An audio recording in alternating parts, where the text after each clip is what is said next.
Welcome into a brand new episode of the Whole Story Podcast. On today's episode, Richard Justice of MLB.com. Richard, thanks so much for joining the podcast today. I know this is such an unprecedented time in our country and world's history. So I have to ask, if it was on April 13th, 2020, if everything was normal, what would be on your schedule for today? Well, my ideal day would be to be at Minute Maid Park or at the new ballpark in Arlington, Texas. One of those or somewhere around to be at a game. But even apart from whether I'd be at the ballpark, to be watching 10 or 12 games a night, to go from one of the things I love is you go, it's like a roll call of America from East Coast to West Coast. Right. And yeah, there's comfort in it. I was thinking about that with the baseball announcers, like with guys like John Miller in San Francisco and Euchre and all, like they become the background noise for our summers, and to not have them, it feels weird. I even missed Dwayne Kuiper. I can't believe it. That's the thing. And I think a lot of people are realizing, even if you aren't a baseball fan, you miss it. You miss turning on Right. whatever sports talk show or radio show, no matter what, you still get, if you're reading the newspaper. And we'll get into that. Your life was kind of surrounded as a child and a kid reading the newspaper. Right. And you're reading the sports page, and you've known you wanted to do this for a very long time. And sports is in your DNA at this point. And for there to be not any sports, it must be challenging for you, right? Yes, it is. Just to come up with things to write on that topic. It's funny. John Miller, who is the voice of the Giants, the radio voice of the Giants. Prior to that, Orioles, Red Sox, Rangers. He grew up in the Bay Area. And he said when he would go to games, while everybody else was looking at McCovey and Mays and Hart, he'd had the eyeglasses on Russ Hodges in the press box. And I was sort of that way. I grew up in the Dallas area, and I love the Cowboys.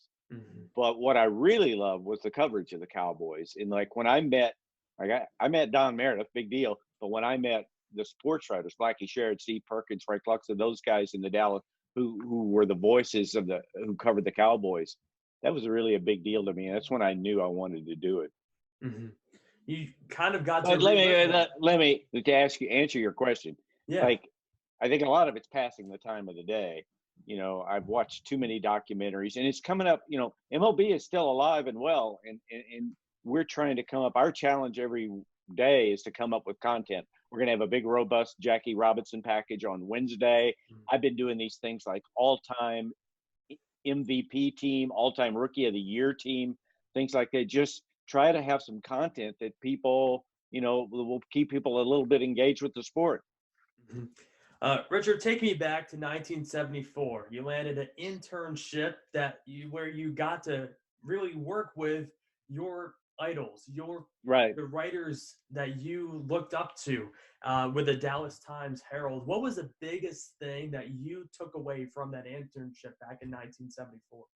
That the phone is a weapon. That I would see the guy Frank Luxon, who covered the Cowboys, come in every day and just start working the phones. In the months when the Cowboys weren't practicing, when he wasn't at the complex, I learned so much about him all day on the phones, gossip, just quizzing people. And the other thing I learned being in the press box at Arlington, there was a reporter. Look, I worked around for Bob Woodward at the Washington Post, the greatest reporter of all time. But I learned so much being around a guy named Randy Galloway, who covered the Rangers, did a big successful talk show host in the Dallas-Fort Worth area, about people, about relationships, about the way he dealt with people every day, that if you criticize somebody, you showed up. There's a famous story that the Rangers trade for Jim Fregosi, and a couple days later, Galloway writes, Fregosi booted a routine ground ball. He goes into the clubhouse the next day, and Fregosi yells at him, "Hey, Galloway, I heard you knew what you were doing here. You don't know anything. No ground ball ever hit to me is routine." And it just showed me he had a certain fearlessness about him, but it was about dealing with people, knowing that he could be trusted and all. So those were the things. It was my first time the night Richard Nixon resigned. I think it was August 8th, 74. It's my first trip into a major league clubhouse. I was shaking like a leaf. I was 21 years old. I think it was a junior at the UT Austin, and I got the PR guy for the Rangers at that time was a guy named Bert Hawkins, was nominated for a Pulitzer Prize for the Washington Star for his coverage of the Senators. And this is when I realized that covering baseball is not like covering any other sport. They don't do it for you. You have to do it for yourself. And I said to Hawk, I said, hey, I need to talk to Billy Martin. He was the manager. And he just he looked at toward it down the hallway, like, what do you want me to do about it? And so I go into Billy Martin's office, and Billy could see, I'll never forget this. Billy could see that I was so nervous. And he sat me down. I didn't even have to ask the questions. He just started answering. And then he comes out behind his desk. He says, if you need anything after the game, I'll be here. He comes out behind the desk, and he said, I want you to go out in that clubhouse and you talk to Fergie Jenkins and you talk to Davey Nelson. And he mentioned a third player that I can't remember. But in Fergie Jenkins and Dave Nelson, he got two really good players. He told me to go, and two of the all-time nice guys. And he said, if anybody gives you any crap, you come back in here. And I'm telling you, people say what they want to about Billy, and he had some self-destructive tendencies, but you remember something like that for the rest of your life. You started off saying the phone as a weapon. Follow up to that. How important and how powerful is a press pass? Yeah, that's more important than ever, because what I tell people is, and I think Tracy Ringlesby, who covered the Rockies and Angels and Rangers, has said this. Like in this age, in the digital age, there are 1,000 opinions every night on almost every game. You want an opinion, analyst, and some of it's brilliant and analysis on the Cubs, the Yankees, the Mets, whatever. But you're the guy that has the pass and can go down and say to Justin Verlander, why did you throw a curveball in that situation? And I'm telling you, it always leads to a story. Guys like that who get it. I did this the last time he was at bat. I did this. I set up. The umpire didn't give me it always leads to a story. I was taking when I was the sports columnist at the Houston Chronicle, I was taking our intern around one time, and Carlos Zambrano had pitched a great game against the Astros that night when he was with the Cubs. And I'm just standing there in the clubhouse. I said, you got to be here. You got to show up. You got to just look around, because there are no coincidences in the clubhouse. And I'm just standing there. And I said, you'll be surprised what you can get just standing here. And Lance Berkman walks up. I didn't ask him a question. He walks up and goes, that's the best pitch game we've had against us in 5 years. When you saw that 95 miles an hour on the scoreboard, that wasn't a fastball. That was a sinker. And blah, blah, blah, blah. He just kept talking. And the kid looks at me and goes, holy crap, it is easy. And I said, yeah, but you got to be here. And that's what people want, I think, more than any. But there are enough opinions. What people want is information. How important is building that credibility with the players? Because you can have that press pass and you can have a somewhat relationship, but it all goes back to building the credibility as a journalist to allow them to feel that they can go to you and open up and tell the stories that they want to tell. Yeah, the highest compliment I think I had in the business when Biggio and Bagwell went into the Hall of Fame, part of what they said was, you were the guy we trusted most. But the way you develop that trust is the way I've developed it with Jose Altuve and George Springer. You just show up. You just show up. They know your face. They know you're going to be around asking questions. And there is no substitute for being able for trust more than anything else. And I was covering the Redskins for the Washington Post, and secondary coach Emmett Thomas played in a Super Bowl 2 or 3 for the Chiefs. I asked him about a cornerback who was struggling, and he gives me an answer. Blah, blah, blah, blah, blah, blah, blah. I write it, and I finish writing. He looks at me and goes, now, I just lied to you, right? And I said, well, yeah, I guess. And he goes, I have to say what I have to say to defend my player. But, and I thought, how cool is that? That he finishes the answer and says, I just lied to you about that. But yeah, trust is a huge thing. One time in the Cowboys locker room, a playoff week, some of the players started screaming, "Get these media guys out of here! I'm sick. Get them!" And Gary Myers, who covered the Cowboys, a great reporter for the New York, he's with the Dallas Morning News at the time. He then went to the New York Daily News. And get out, get out. So the reporters start for the door, and Drew Pearson says to Gary Myers, "Myers, you don't have to leave. You're a vulture, but at least you're our vulture." And which meant was like, we know who you are and we trust you. Mm-hmm. Take me back to this past offseason. It seems like forever ago, but you were able to be with the Nationals overseas, a part of the USO tour. So what was that experience like for you? Greatest experience I've ever had. I mean, it was unbelievable. And it was only half the experience I expected to have. The original trip was a USO trip that was going to include United Arab Emirates and Afghanistan. And because of security concerns, it ended up being just Poland and Romania. Two Nationals players, Adam Eaton went and Aaron Barrett. But the star of the show was the former FBI director that I had contacts with, named Scott Fear, who's the director of security for the Nationals, and he had the World Series trophy. And that guy took the World Series trophy all over the place. The first morning we land in Romania, and Adam Eaton and Aaron Barrett are on a Black Hawk helicopter, and the pilots on the Black Hawk are trying to get the two guys to throw up, and they're doing all this stuff.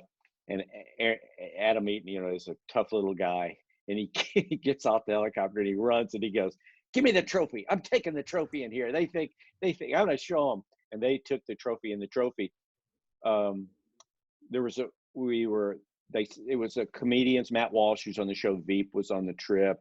Low Cash, a country rock group. There was some MMA women fighters, but the World Series trophy was the star. And we're in line somewhere. Adam Eaton and Aaron Barrett signed every autograph, poster every picture. They were the first to get there, the last to leave. And they were moved. And one of the things both those players said to me is, if I'm ever asked to go again, I'll go in a minute, because just to see the look on those soldiers' faces that we would take the time to come all the way over here. Some kid says to Adam Eaton, says, "Man, Nationals winning, that was one of the great experiences of my life. I grew up in Fairfax, Virginia, blah, blah, blah." Adam takes off his jersey and just signs it and gives it to him. And they tell him, "Adam, we don't have that many jerseys." And he goes, "I don't care." Kid comes up and tells me he's from Fairfax, Virginia, and he's happy the Nationals won. I'm giving him the shirt. So it was spectacular. The first half of the trip, going over there, the VIPs, the entertainment, was on a special jet with a general. I don't remember the general's name, but he was called back to Washington. So we were all on a C-17 the rest of the way. And it was really a great, great, great experience. This is one of my favorite questions to ask someone that's just been covering baseball for pretty much the good portion of the last 35 to 40 years. Richard, when was the last time you were shocked? Oh, I think a lot. Game 2 of the 2017 World Series, Marvin Gonzalez hits the ball over the center field wall. 0-2, I think it was an 0-2 pitch against Kenley Jansen. And I don't actually see it. I'm outside the Astros clubhouse, and it's on like a little grainy TV. And Marvin hits the ball over the fence. And the next thing I hear is screaming inside the Astros clubhouse, screaming. And somebody says, one of the PR guys says to me, "That's Verlander." And Verlander, half dressed, goes back in the dugout and just starts screaming, "We can win this thing. We can win this thing." And fast forward to, I think it was game 6. The Astros lose game 6, and we hear crashing near the end of the game. It was Verlander. We go in, and there was a chair destroyed. I assume Verlander had destroyed a chair. But yeah, moments like that. Let's see, who won in 2019? Oh, the Nationals did. Yeah, Howie Kendrick hits that ball off the foul pole. I don't guess I was shocked. But all sorts of things. Rajai Davis hits that ball in 2016 in Game 7 of the World Series to tie it. But I was there when the ball went through Buckner's legs, and it's fun. I was watching the Nationals-Dodgers Game 5, and I don't even remember it. My wife says I screamed when Howie Kendrick hit the grand slam. And I said, "You don't understand what that means. It's that this team was 19-31 to do this. but it's also who did it. Howie Kendrick is a guy a lot of people don't know, but if you ranked consummate pros, um, he'd be in the top tier. And if you rank guys that other guys root for, that's a great teammate, Howie Kendrick was there and had a great career in baseball. It's not that well known, and just that it was Howie Kendrick that did it.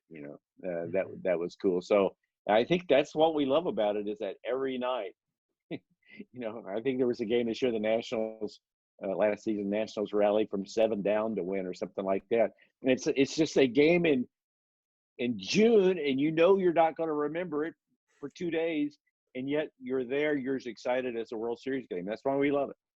I think Ken Rosenthal says it best. It's 36-month reality shows. That is exactly true. I covered the Mavericks their first year, and they were 15-67. And somebody said, "Wow, that must have been terrible. Nothing to write every night." And he goes, "Well, I know the guy." One of my coworkers said, "No, there was something to write every night.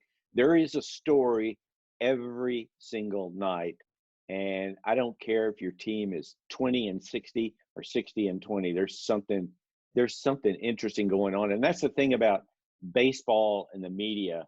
We don't have the access we used to, but we still have more access than any other sport. They know us, we know them, and after games, you just know where to go. And you have certain managers. I think Alex Cora was like this. Like, he just would lead you. He knew what you were looking for. He knew what the angle was, and was unbelievable. Dave Roberts is like that. Chris Woodward with the Rangers is one of the most impressive young managers I've ever been around. So that's part of it. Now, speaking of Ken, a few weeks ago, he tweeted out a picture of you, Tim Kurkjian, and himself back in the day. When you saw that picture, when Ken tweeted it, what was your first thought that came into your mind? It brought back a flood of memories. That I think it was taken in '89 in Oakland, if I'm not mistaken. But '89 was our last year on the beat together. I was going to cover the Redskins for the Washington Post. Kenny was leaving. Tim Kurkjian was going to ESPN. So we all sort of, and it was a spectacular season. The Orioles had lost 107 and 88. They'd been 0-21. They almost went from worst to first. They were in it to game 162. It was as much fun as you can have. We were really competitive, 3 really competitive people, but we got along. And I liked being there. I liked being around those guys, and I liked, I think that was the year Frank Robinson managed the team, and it was so much fun to be a part of. To go almost from worst to first after they were eliminated in 161 in Toronto. Frank in his office kind of had tears in his eyes, and he said, "We could win the division by 10 games next year, and I wouldn't be any more proud of that group than I am this group." I wrote a column a week or two ago at the greatest opening day upset in history. All winter between the '88 season and '89 season, Dan Shaughnessy of the Boston Globe had written several times, guaranteed no-hitter on opening day. This team that lost 107 against the best pitcher of his generation, Roger Clemens, and guaranteed no-hitter on opening day. And the Orioles, everybody says opening day is just one game, but the Orioles came back and won that game on opening day, a guaranteed no-hitter game. And I think it set a stage for everything else, because all these kids they had just said, "Oh, maybe we can do this." They had put the Orioles in spring training had put one of Shaughnessy's columns up on the bulletin board. And somebody had written on it, "We're going to kick his ass," meaning Clemens.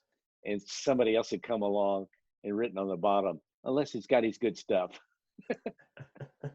It's those kind of things that just excite you. And it's, even for someone that isn't a true fan of baseball and someone that you are missing it right now. It's just such a weird time in the country and the world's history. There's a rhythm to the game that you get your mind ready. Like, I get up every morning and I go back through the highlights. The MLB.com, just a paid promotional announcement, just does such a great job of combining the highlights, the stories, and all of that, and what you should know. And the first thing I do every day is get up and watch Quick Pitch on the MLB Network and just go through the highlights, what I missed from the night before. Sometimes I will purposely turn off a game before it ends, just to be surprised the next day. I'll get up and just like open my iPad and go, "What did I miss?" And And then you start getting geared. Okay, Strasburg's pitching against Arrieta tonight. That's going to be good. Noah Syndergaard's doing this, and you're right. It's a hole in a life, but for a ton of people. And look, the players are creatures of habit. Like one of the Athletic wrote a story a year ago, I think, that players don't know what day it is in spring training. And I was in the Rays clubhouse, and their bench coach, Matt Quatraro, I just said, that I know him a little bit. I say, hey, Matt, when are you guys coming to Houston? And he holds up the clipboard with that day's schedule and goes, this is as far as I've gotten. and it reminded me, players, in spring training, you're geared to do this and this and this, and to have that taken away, I mean, it's got to be a strange withdrawal. But I'll tell you this, the players had done themselves proud working at food banks, charities, phone calls, all of that, doing what they can do. I saw it here in 2017 when the Astros won the World Series after the hurricane ravaged the city. The team embraced the city embraced the team, and it was really special. Richard, this is my favorite part of the show. It's the Fast Five Quick Round. It's 5 quick questions, and you have however long it take to answer them. Are you ready? Yep. Favorite stadium? Camden Yards, just because of what it means. And I've said Janet Marie Smith, who was the architect, and Larry Lucchino, who's the team president of the Orioles, should be in the Hall of Fame for their idea. Let's take an old ballpark. Let's build an old ballpark with all the new amenities. And the first time the Orioles trotted on the field, Cal Ripken just looks around and goes, you know what? It feels like baseball's been played here before. Highest compliment you could give a ballpark. Mm-hmm. What is your go-to snack while writing a story? I want to say it's something. I used to I worked with Skip Bayless for a long time, and he would eat rice cakes and Cheerios and all these healthy things. My go-to snack is whatever's back in the press room: hot dogs, nacho chips, whatever is the worst for me. That's what my go-to is. There's a lot of debates going around right now what the best sports movie is of all time. What is your most favorite sports movie to watch? Well, is Slapshot a sports movie? I would say yes. Slapshot? Yeah. Okay. I mean, to me, that's a Hall of Fame sports movie. But I do love Bull Durham. I love it a lot. I love it a lot more than Field of Dreams. So, but 42, when I watched 42, I left the theater with tears in my eyes, especially when they updated everything and, the Ken Burns documentaries and all that. But my favorite baseball movie is Bull Durham, but my favorite sports movie is Slapshot. Mm-hmm. What would you say could be a dream vacation for you? Oh, to tour baseball parks. I'd like to take my wife to. She's never seen Oracle Park in San Francisco or Dodger Stadium. I would like to take her. Those two in particular. She's never seen Fenway or Wrigley. But you know what the thing is? Every ballpark is worth visiting. The things they've done in Cleveland and Kansas City in terms of food and craft local beers and all of that. I mean, the atmosphere inside ballparks is so special now that, Citi Field, for instance, where the Mets play, is beautiful. I mean, it is spectacular. So yeah, just a tour of ballparks would be a good vacation. Richard, the last Fast Five, who would be the most famous person you have in your phone contacts? President Obama? No, I don't have him in there. Most famous person in my I would say probably Rob Manfred. And then the last one for you to wrap up this interview with something I love to ask someone that's spent his whole life around sports and the game of baseball. If a 14-year-old kid came up to you right now and told you that they don't understand baseball and they're never going to watch it, what would you say to them? I would say you need to sit down and watch a game. And I would say George Will wrote that people say baseball's too slow. He goes, actually, there's so much going on at one time that you can't keep up. I've known guys that got in big league managing jobs, and they go, holy smoke, it goes at a breakneck speed. That's what I would say. I'd say just sit down and watch, because the game has a beauty, field has a beauty to it. And if you just give yourself a chance, you'll fall in love with it. Well, Richard, thanks so much for coming on the Whole Story podcast today. Where can all the listeners follow you on social media and read your work on MLB.com for, hopefully, I always joke, whenever I see a tweet that has some sort of positive news in the first sentence and then it's followed up, but it could be canceled, I say I'm going to block out the word canceled on Twitter because I just can't think about there not being baseball in the year 2020.